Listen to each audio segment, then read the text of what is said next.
Got these animals on their distiller grains and corn. Oh, when I take a look at them, this one, this one, this one, this one, and I got well, I mean, they're all I got a good few set of animals in here that are about ready to go to market, but I'm gonna hold on to them. To increase my margins per animal. I've already talked about this. I had a pretty severe and sudden onset of BRD across my herd, and it was a very difficult BRD to deal with, but I've got it under control as of right now.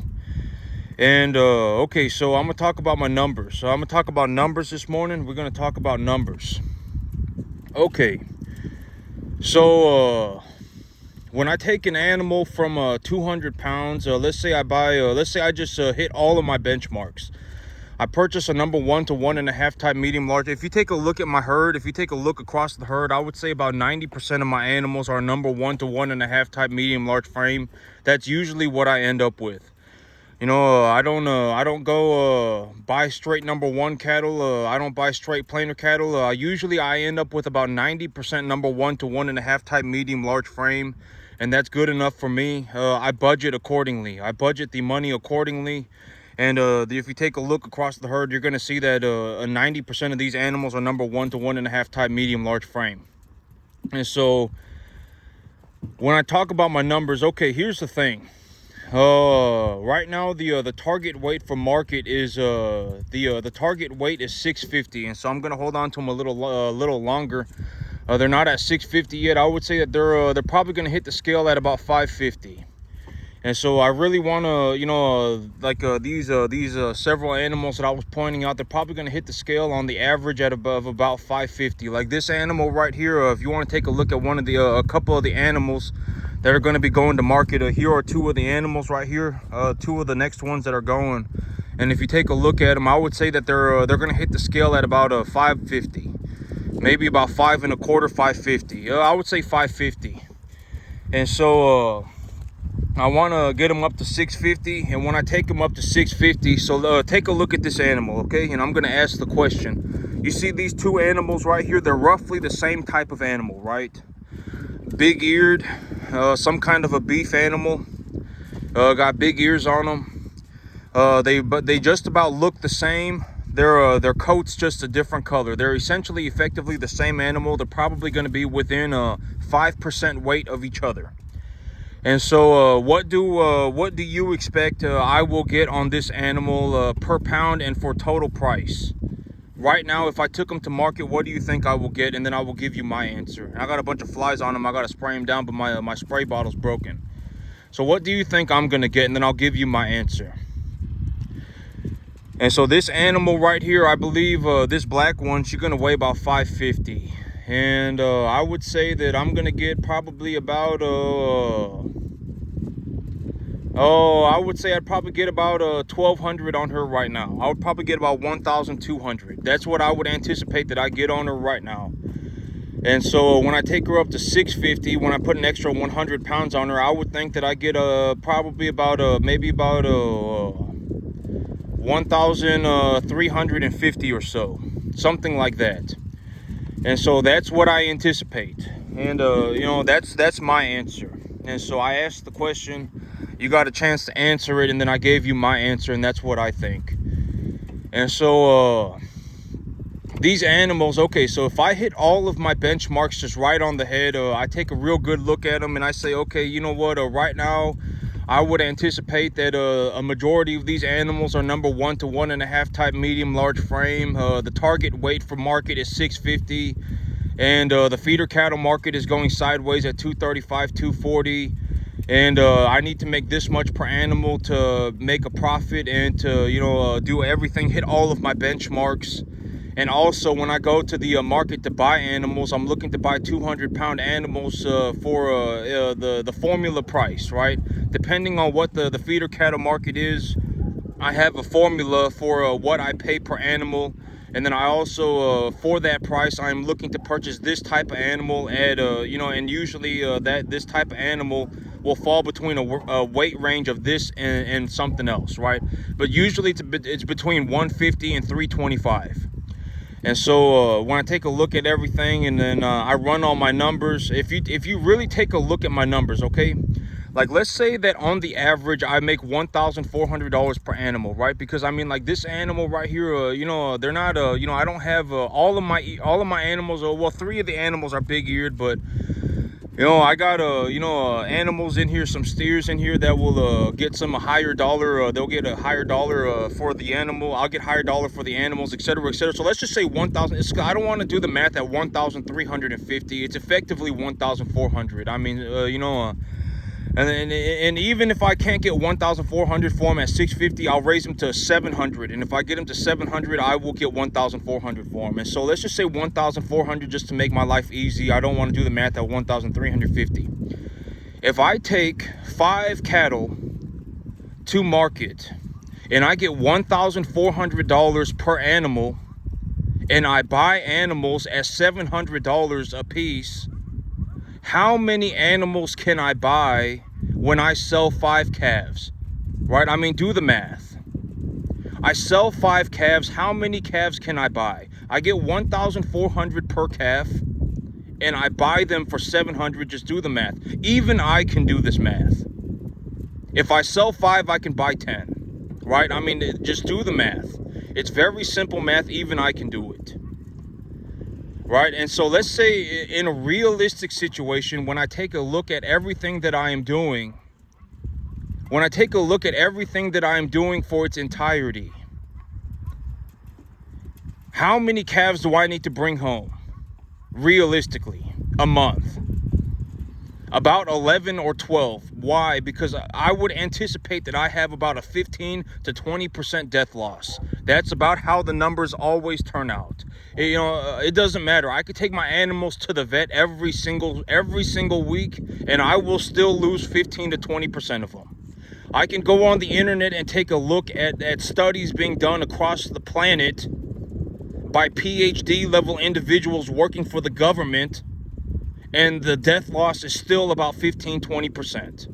Everybody, I'm telling you that, if you go to the sale barn and buy calves, your death loss is probably going to be close to 15 to 20%. If you get them over 800 pounds and everything, your death loss will still be like 5 or 7%. That's how the numbers work out. Don't ask me why. That's the numbers. I have my numbers. I looked up papers on the internet, government level studies being done by groups of PhDs, everything. And the death loss is about 15 or 20% for calves that are this size. Once they get to about 800 pounds, the death loss is about 5 or 7%. And when you're sitting there making a business plan, you don't want to, I've always said, okay, when you make a business plan, your business plan should not be everything is going to work out for me in a spectacular fashion. That should not be your business plan. If that is your business plan, if you look at your business plan and it's like, oh my God, everything's going to work out for me in a spectacular fashion. My life is a La La Land journey, and I'm going to go on a trip to Disneyland. Your business plan is going to fail. It will fail 100%. I guarantee it. I guarantee it. I don't know how else to put it. You are eventually going to blow yourself up. I guarantee it. That is not a good business plan. Like when I make a business plan for my cattle, how much corn am I going to buy? Right now, I look at the commodity markets and the corn prices are very low. The corn prices are so low that I don't think that corn prices are going to go any lower for the next 10 years. Well, let me purchase corn. Well, how much corn do I want to purchase? Well, what kind of animal do I have? I bring them home at 200. The highest weight animals that I have are about 500 within 4 months. Or the highest weight animal I have is whatever, 550, 650, the target weight, whatever. And I take the 4% number and I run a rough budget, and then I say, if the animals, if I feed them if I feed them, then about every month they'll put on about 75 pounds. And if I anticipate that they eat 4% of their body weight, no matter what their weight is, they will eat about 4% of their body weight a day in corn. Right? Why do they eat 4% of their body weight a day in corn? Because corn is about 10 to 15% moisture. And these animals will eat about 3.25% of their body weight a day in dry matter. It doesn't matter what they're eating. They'll eat about 3.25% of their body weight a day in dry matter. All right, and so you can use all of these numbers to formulate your business plan. That's what I do. And okay, here's another, I talk about this all the time, but in terms of the actual numbers, like when I take a look at my numbers for what they actually are, my net profit is about $85,000 to $100,000 a year. That's how much money I come home with at the end of the day. And I still have equity being retained in my herd. I make I may legitimately be the best farmer on the entire planet in terms of actually accomplishing all of the aspects of farming. A business, I run my farm like a business. I grow my own crop and I run my own cattle. I may be the most successful farmer on the entire planet. Maybe we should consider that. This guy might legitimately be the most successful farmer on the entire planet. Right? I mean, and maybe we should actually start paying attention to, if you actually want to be a farmer, here's your chance. Right? I mean, I may be the best on the planet. If you put me on a field with 1,000 other farmers, I may make more money than all 1,000 of them combined. Legitimately combined. Most people can't even make this much money on a 1,000 acre field. Right? I mean, maybe we should consider that. This guy might legitimately be the best on the entire planet by a long shot. I haven't even seen anybody do 10%. Right? I mean, maybe we should consider that. This guy legitimately might be the best. Have not ever seen anything like this before in my entire life. Most people can't even make this much money on 1,000 acres. And when I actually take a look at my numbers for what they are, my net profit is usually around $7,000 a month. Sometimes it goes even as high as $12,000 a month. Like last year when I was growing a boatload of grass, when I had a lot of grass on my field and the weather was good, I mean, there were times when my net profit per month was close to $12,000 a month. And I'm on a 10.5 acre field running commercial cattle. Right, I'm not like growing some exotic crop. Right, I'm not like growing tobacco. Right, I'm not like I'm legitimately just growing. I'm just legitimately running commercial cattle on a 10.5 acre field, and I'm making a boatload of money. I make so much money I can do whatever I want. I can legitimately do anything that I want. Granted that it's not like I'm gonna go and be an idiot. Granted that it's not like I'm gonna go and do drugs or drink a bunch of alcohol, right? I mean, I can do anything that I want. I have so much money, I can do anything that I want. Legitimately, I can do anything. Even after I pay for everything, I mean, I still have like $8,000 a month left over. And if you want to take a look at my numbers, and I always say, you really want to check everything over and over. You want to check everything 5,000 times. And here's another way to check it. If I sell 5 calves, and I make $1,400 per calf, and I go and I buy calves, and I just use my benchmark numbers. I'm gonna hit my benchmarks on the head, all of them, and I purchase them for $700 a piece. And I've already said that when it comes for me I go to the sale barn every 2 weeks. That's the big plan, right? I go to the sale barn every 2 weeks. That's the big plan. Right now, I took but I haven't gone to the sale barn in 3 weeks, but I'm letting my animals get a little bigger. I had a sudden outbreak of BRD, and it was pretty severe. And due to circumstances, I'm actually not going to the sale barn for about a month, right? And so, but like when I take a look at and I've said that I go to the sale barn every 2 weeks, but but right now I've taken 1 month off. But it doesn't, in the long term, it doesn't matter, because it's like, it really doesn't matter. It's like, oh my God, I thought I was gonna make $325,000, but I made $311,000. It doesn't matter, right? I mean, it doesn't matter. I thought I was gonna make $325,000, but I made $300,000. It doesn't matter. I'm telling you, it doesn't matter, right? And so, 1 month, it's not like during the 1 month that I didn't just not make any money, right? I mean, my animals are still getting bigger. The current assets that I have are still appreciating. It's not like I just took a vacation, right? And so, you know, it really does not matter that I took 1 month off from selling animals. The animals that I do have, I'll just get more money for them. And so, you know, when we take a look at the entire situation for what it is, if I go to the sell barn every 2 weeks, then I go to the sell barn 26 times a year. There's 52 weeks in a year, right? There's 52 point something weeks in a year. I go to the sell barn 26 times a year. And if I go to the sell barn 26 times a year, and there's 12 months out of the year, that means a few times a year I'll actually go to the sell barn 3 times a month. There are a few times a year where I will go to the sell barn 3 times a month.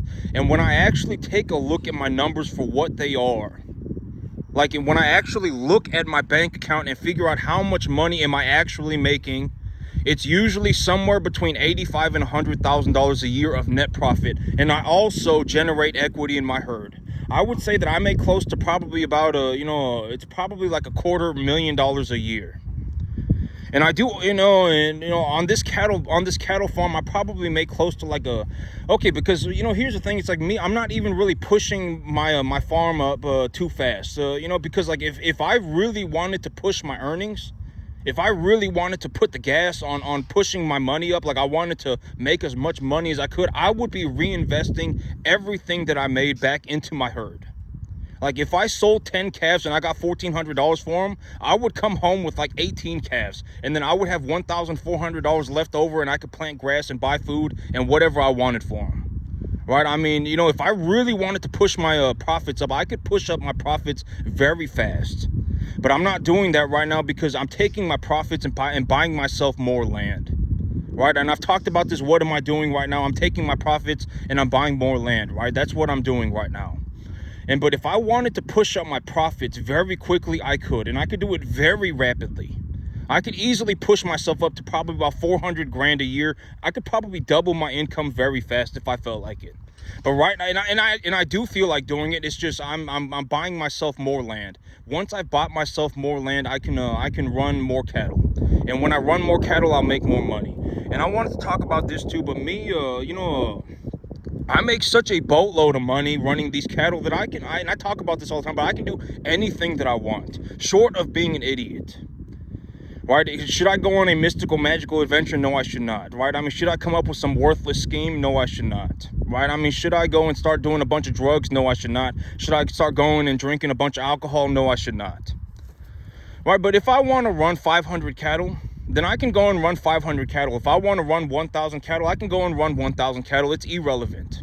The money is irrelevant. Why? Because the assets pay for everything and then produce a positive return. What does this cost me? It costs me nothing. This makes me money.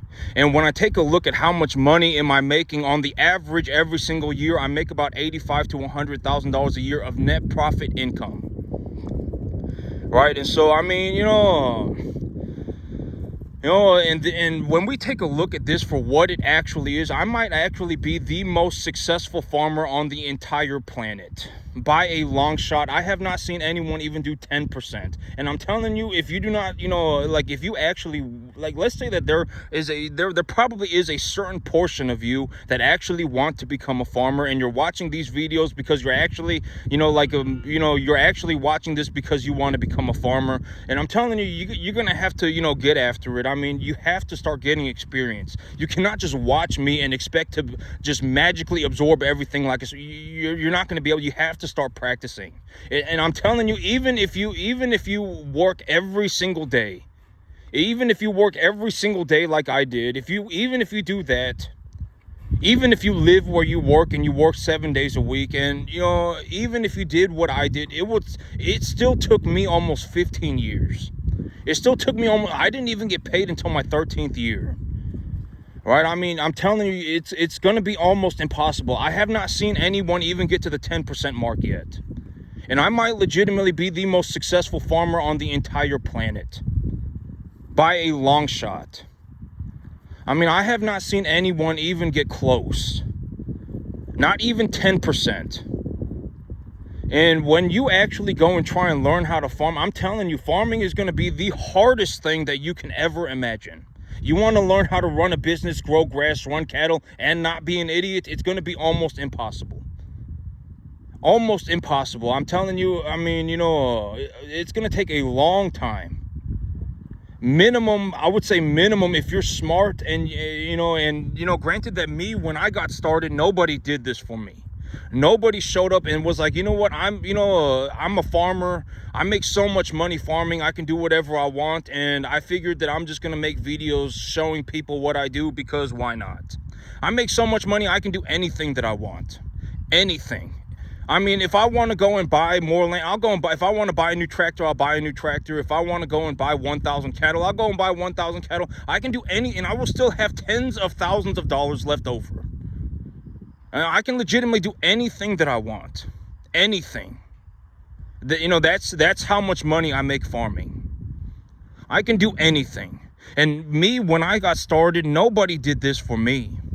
Nobody showed up and was like, you know what, I'm a farmer. I make so much money farming that I can do whatever I want. And I'm just going to start making videos. And I'm going to show people exactly how I do everything. Nobody did that for me. And I still made it here. And I've already told you, where do I find my information? Google Scholar, right? You want to look up credible information. You don't want to go and ask Billy Joe Bob. All right. You don't want to learn how to farm from Billy Joe Bob. All right, there are people out there that are very, very, very well qualified. They're very good at what they do, and they are making presentations for free. Right? There's a guy right now working at Tyson Meat Factory who grades like 4 million cattle a year. That's his entire job. He just sits there, looks at cattle, and then once they harvest the animal and hang the animal up, he looks at the carcass and grades the carcass. That is all he does. His entire salary depends on that one job. And he works for the USDA or whatever, right? That's his entire job. And he will tell you what kind of animal they want. How much fat do you want on the animal? How do you tell how much fat is on the animal? This man will legitimately tell you everything and then some. More than, you could ever imagine. He will legitimately tell you exactly what kind of animal are they looking for, how fat do you want them to be, how can you tell how fat they are, et cetera, et cetera. And then there's another person working at a feed yard right now who's the lead nutritionist for 100,000 cattle. And they are feeding 100,000 cattle, and they are the lead nutritionist. And they will talk to you, they will make presentations and put them on the internet for free. This is what we feed our animals. This is what we feed our animals, and this is how much gain we get per day. And then there are people who are like they are the lead veterinarian for a feed yard that runs 100,000 cattle a year. And they'll talk about animal medication. This is the antibiotics we use. This is the procedures that we use. This is the vaccination. They do all of this stuff for free. All of it. You can find it on the internet for free.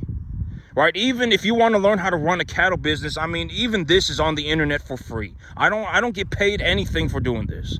But, to me, money is irrelevant. I mean, me, when I run cattle, I make so much money running cattle that I can do whatever I want. And I still have like $100,000 a year left over. And I'm actually in the process of buying more land. And when I buy more land, my cash flow opportunity is going to go vertical. I'm it's like I can do anything that I want, and I still have like, tens of thousands of dollars, like just all the time, right? I mean, it just doesn't really matter. I mean, I'm telling you, it does matter, right? I'm like, am I going to go and be an idiot? No, I'm not. Am I going to go and do a bunch of drugs? No, I'm not. Am I going to go and drink a bunch of alcohol? No, I'm not. But I mean, if I want to buy more land, if I want to buy a tractor, if I want to increase the size of my herd by 500%, if I want to, I can do all of this stuff. It's irrelevant to me. The cattle make me so much money that I can do whatever I want. And I'm telling you, I don't know anybody that's even managed to do 10%. Not even 10%. This was almost impossible. I'm telling you that farming is going to be like the hardest thing that you could have ever done. There's a reason why nobody wants to become a farmer. There's a reason for that. There's a reason why farming is usually associated with poverty. There's a reason for that. The success rate is almost 0%. I might be the only person on the entire planet that you ever get to see that legitimately was a first generation farmer, started his own farm, and within 500 days was making like $20,000 a month running commercial cattle. I will probably be the only one. You will probably never see this again for your entire life. Probably not. And when I take a look at the numbers for what they are, and I take a look at my numbers, in the year 2024, I managed to get to the top 0.00001 percentile of the entire U.S. economy. I made more money in 1 year than the average person will make in their entire life. I mean, there's a reason for these things, right? I mean, this is exactly what I think about. This is how I budget for my cattle. This is the kind of feed that I put them on. This is the kind of medication that I use. This is the target weight for market. This is where I source my information. You know, all of these things, it's very important. You know, this is how I grow my grass. This is what kind of grass I grow. You know, these are the weather conditions that I'm looking for. When I take a look at the commodity markets, I'm looking at these specific markets and utilizing these specific markets as a baseline for the broader market, right? There's a reason why I do all these things. Why do I utilize urea as the baseline for fertilizer, right? Why do I utilize corn as the baseline for cattle feed? I mean, you know, there's a reason for all of these things, and it's all very important. You're going to have to learn how to do everything. If you know, I'm telling you, like, you know, if you're good at running cattle, like if you can actually run 5,000 cattle, because here's the thing, I can do all of this. I can run a full-on business, grow my own grass, source my own cattle, run my own cattle, and I could still probably run like 1,000 cattle a year by myself. If you're actually good at running cattle, you should be able to run at least 2,000 cattle a year by yourself. If you cannot do that, you're not very good, right? And I've always said that the big thing is that if you suck, you won't get paid. Right? Why is it so important that you get so good that you're in a situation where legitimately to find somebody like you, it would be like 1 in 100 million. There might only be 50 people like you on the entire planet. Why is it important to get that good? Because if you don't get that good, you're not going to get paid. You will essentially suck and then get outcompeted. Somebody will just do way better than you, and then they will take everything for themselves. That's how capitalism works. That is how it should work. Communism does not work. There is no situation where everybody wins. Everybody wins is communism, and it does not work. Everybody does not win. Everybody gets the same thing, and that is nothing. That's communism. Right? I mean, communism does not work because, okay, and I've already talked about this, but in terms of the broader idea of everybody wins, if everybody were to win, we would also have to make everybody essentially not make horrible choices, right? I mean, there are legitimately people that will sit around and sell their soul for $10, right? There are people who are going to sit around and go, I fell out of heaven at 7 and I want to go on a mystical, magical journey. I deserve a better life because I fell out of heaven at 7. Right? And the world is Disneyland to me. Right? I mean, there are people that legitimately do that. There are people who will sell their soul for $10, right? I mean, think about it. You know, to actually get into a situation where everybody is going to succeed. It's like, oh my God, well, I'm going to work 7 days a week for the next 15 years of my life. Even if I can't get as good as this, at least I can learn how to run. You know, if I can learn how to run 2,000 cattle, well, then, you know, at least then, okay, because I've talked about this, but like me, if I met somebody that could legitimately just even be 10% useful in the farming business, even 10% useful, I would still work with them. And, you know, they wouldn't have to worry about money ever again either. Like if I met somebody who was like, you know, they legitimately could not run the business and they could not grow the grass, but they could source and run 2,000 cattle a year by themselves, right? They were willing to put their own money on the line, and they knew what kind of cattle to buy, and they bought they bought those cattle, and then they ran those cattle by themselves and made money on those animals. I would still be willing to work with them. We could make a deal, right? I can grow the grass. I can run the business. You run your 2,000 cattle. I'll handle the business. I'll grow the grass, and I will run my own cattle too. And I'll just take a small percentage cut. But, you know, it's like, you know, but even even most farmers, not even average people, but the average cattleman cannot even run 2,000 cattle a year by themselves. If all I was doing was running cattle and I wasn't worried about running the business and growing the grass, etc., I could easily run 2,000 cattle a year by myself. Right? I mean, you know, it's like you're not even running the business. You're not even growing the grass. You're not even doing, you know, you're not even sourcing commodity. You're not doing any of these other things, and you can't even run 2,000 cattle. Right? I mean, that's horrible. That's not good. right? I mean, you know, you got to think about it for what it is, right? I mean, you know, if I knew somebody that was even 10% useful at being a farmer, I would gladly work with that individual. But am I going to work with somebody who's I fell out of heaven a 7 and my life is a mystical, magical journey, and I'm going to go and be a cattleman because that's my, you know, Disneyland adventure? No, I'm not, right? I mean, it's too late. I mean, you know, you can't just suddenly decide that you're going to put on some boots and a hat and decide that you're going to be a cattleman. It doesn't work out like that. You have to learn a lot. It's very difficult. It's borderline impossible. This could potentially be the hardest thing you have ever done in your life by a long shot. The worst thing you could have ever imagined. I mean, the most difficult thing that you would have ever imagined. And that's just getting to the 10% mark. I mean, you know, me, I don't know anybody that's even managed to do 10%. You know, when I take a look at my farm and take a look at the broader U.S. economy, for the year 2024, I made it to the top 0.00001 percentile of the entire U.S. economy for the year 2024, and I did it by running commercial cattle on a 10.5 acre field. It was borderline impossible. I mean, it was the hardest thing by a long shot that I've ever done. And when I take a look at it for what it is, I may legitimately be the most successful cattleman farmer on the entire planet. Right? I mean, maybe we should consider these things. Maybe we should think about what he's talking about when he runs his cattle. Maybe we should think about what he talks about when he's running his business. Maybe we should think about what he's talking about when he's growing his grass.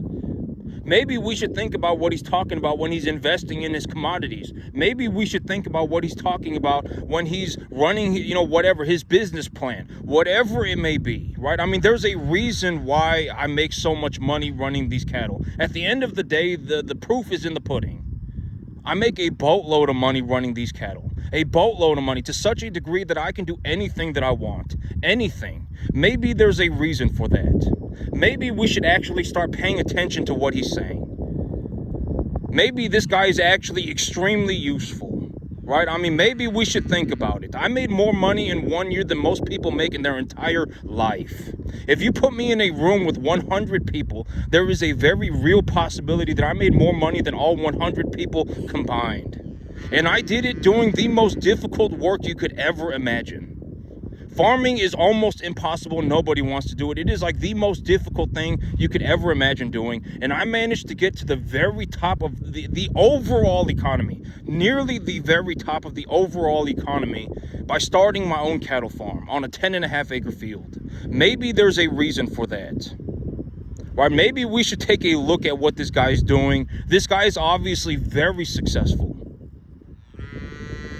Right? I mean, maybe we should just consider it. Consider it a possibility, right? I mean, you know, because me, at the end of the day, you know, it's like if you're going to be an idiot or whatever, I don't care. I mean, keep it to yourself. I mean, what do you want me to say? I mean, you know, take your opinions and throw yourself into a hole with them.